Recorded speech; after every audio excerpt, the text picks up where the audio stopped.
In recent years, the Rockies have notoriously been the worst team in baseball. Those idiot Dodgers warming up over there.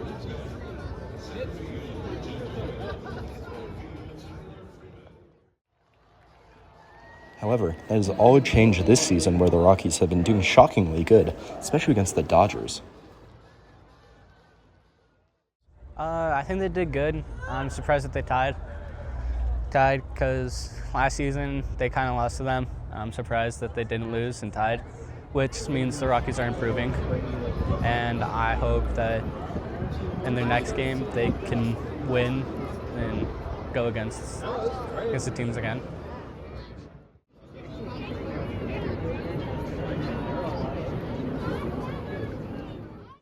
Not only were the Rockies able to tie in a series, they were also able to do it with the World Series champions.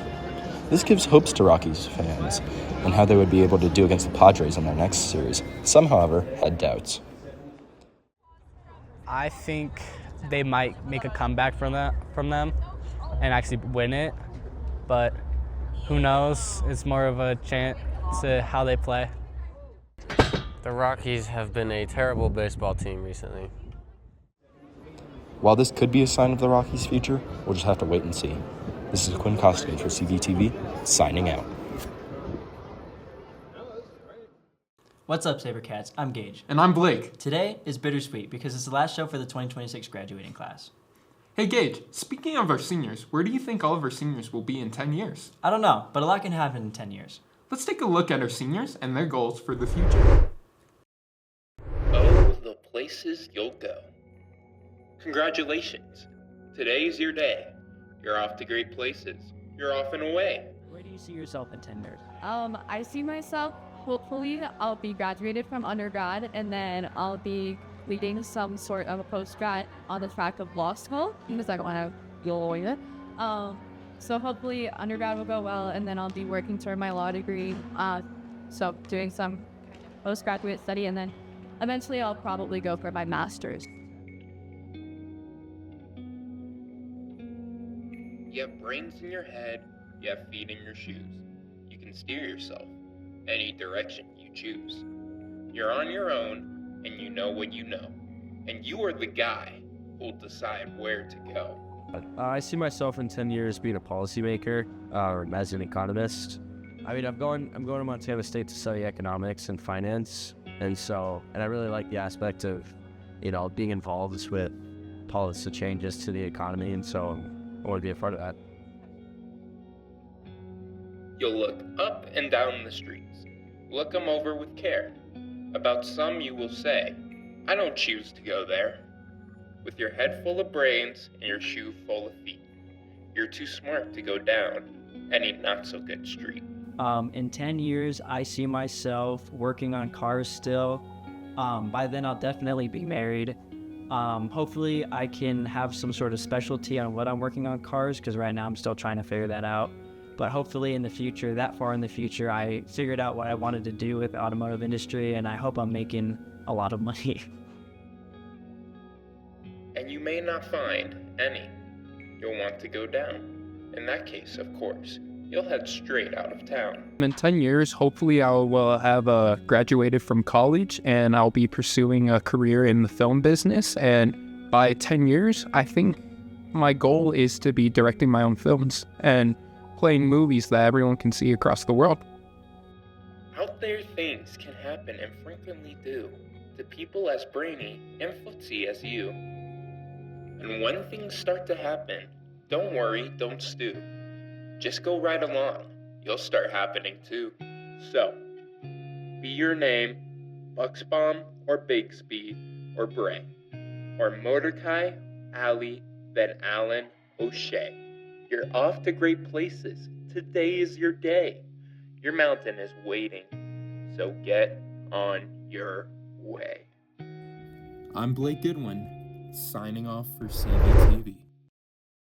Last Monday, a brand new chicken place opened up here in Castle Rock. The restaurant Starbird Chicken is going to compete against brands such as Chick-fil-A and Cane's to earn their spot in people's homes. Riley, Tom, Andy, and Cooper went out to film their grand opening and ask about their ambitions. What's up, Sabercats? I'm Tom DeGennaro here at the grand opening of a new chicken fast food chain called Starbird right here in Castle Rock. Starbird originated in California and over the past year has integrated into Colorado, with this being the second ever location. And although this is only the opening day, Starbird has already been giving back to the Castle Rock community, supporting local businesses and high schools, with even some of our very own Sabercats working here. And as much as Starbird has shown up for Castle Rock, as you can see behind me, Castle Rock has definitely shown up for Starbird. And we go in to show the grand opening of the second Colorado location and what it means for the community.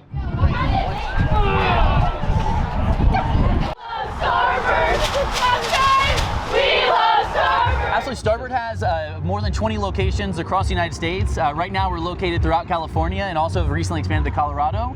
But pretty soon we're going to be in states such as Texas, Arizona, Illinois, and Washington. I mean, the question is, what does not make Colorado special? I mean, Colorado is an amazing place. We feel like it's a great extension of our community that we built in California, and we're just really happy to be here in the community. I've already donated to some local high schools in the organization, and we've hopefully fed the community for today. And on each of our tables, we actually also have a table tent where you can actually scan a QR code, upload a photo of your meal, and then we actually donate it to a local food bank near the community. Right now, we're a sponsor of the football team at your high school, and then we have donated $500 to the band and also to the cheer departments. Definitely, and I noticed, like going through the menu, all the chicken besides the sweet Thai flavor is hand breaded with gluten-free ingredients. Do you think that's going to attract more people or open up a new community for people that can't go to other places for fast food because of that? It's a great question. You know, it's actually, our menu is gluten-friendly by accident. So we tested out over 100 different ingredients and recipes to make our hand-breaded crispy chicken. And actually the one that ended up being the winner was one that happened to also be gluten-friendly. So it's something by accident. We're happy to host a gluten-free community, but that's not what our goal was. What makes Starbird different from other places or other fast food restaurants? We just want to bring a different kind of quality to fast food, and we want to make it approachable whether you're, a family of 4 or if you're a high school student, and we just want to be a place where the community can gather. And the community has gathered. Starbird was happily greeted into the Castle Rock community with over 200 people showing up on its opening day. With their own in-house drinks and chicken, Starbird is now a new favorite for the people here in Castle Rock. Once again, I'm Tom DeGennaro, reporting for CVTV.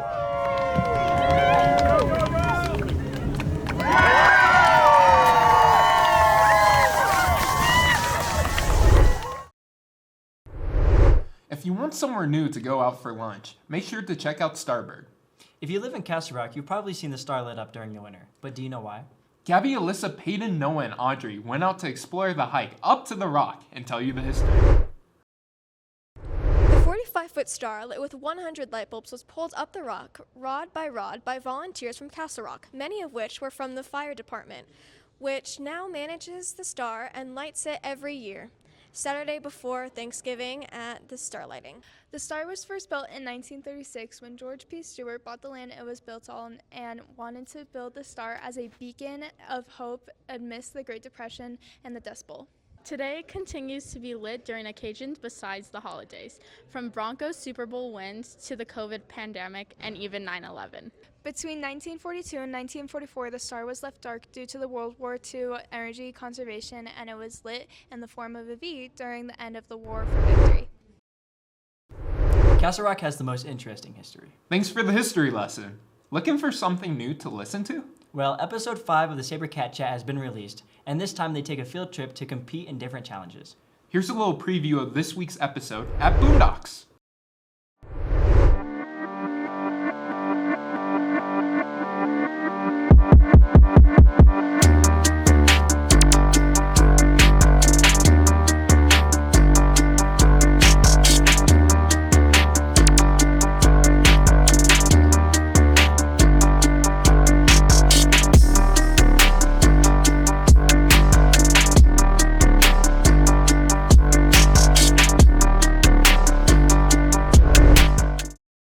Make sure to check out the Sabercat Chat on our YouTube, CV Student Media.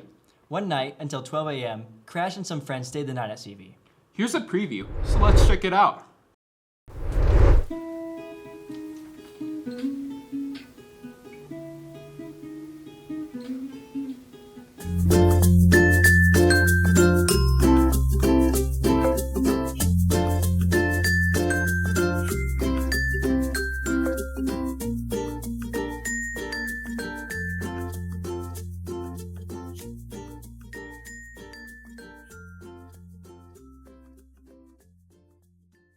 I'm Mitchell. I'm Crash. I'm Marcus. And I'm Jimmy. And this is The Night Shift. Signing off.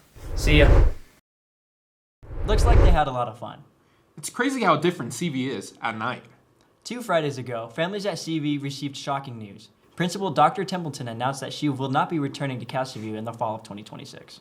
Landon and Tegan found out more about this new opportunity for Dr. T and how it impacts CV. Hey Sabercats! Lately, students and staff at Castleview are preparing for a major change next year after Principal Dr. T announced she will not be returning for the upcoming school year. Dr. Templeton is moving on from CV to take on a district leadership role, and the search for a new principal will begin this summer. Many staff, students, and families were surprised by this change and are curious as to what this means for CV. While Dr. D can't say exactly who will become the new principal, she did tell us a little bit about her decision to leave CV and what advice she has for the upcoming school year. I mean, certainly when there is a new leader that enters an organization, change typically follows, right? Can I predict exactly what that change will look like? I can't. But I think, we can always see change on the horizon as something to fear or something to see as an opportunity. And I'm hopeful that Castleview sees this as an opportunity for new eyes and new perspectives to keep moving our building forward. We are excited to welcome our new principal in the fall, and we wish the best for Dr. T. This is Tegan Ricks from CVTV, signing off. Good luck to Dr. T in her new position. We're excited to see what the new principal has in store for Castleview. And that's the last segment of our show. You can see more on our Instagram at CV Student Media or our website, cvstudentmedia.com. Once again, I'm Blake. And I'm Gage. Thank you for making these 4 years of CVTV amazing. Thanks for watching, Sabercats.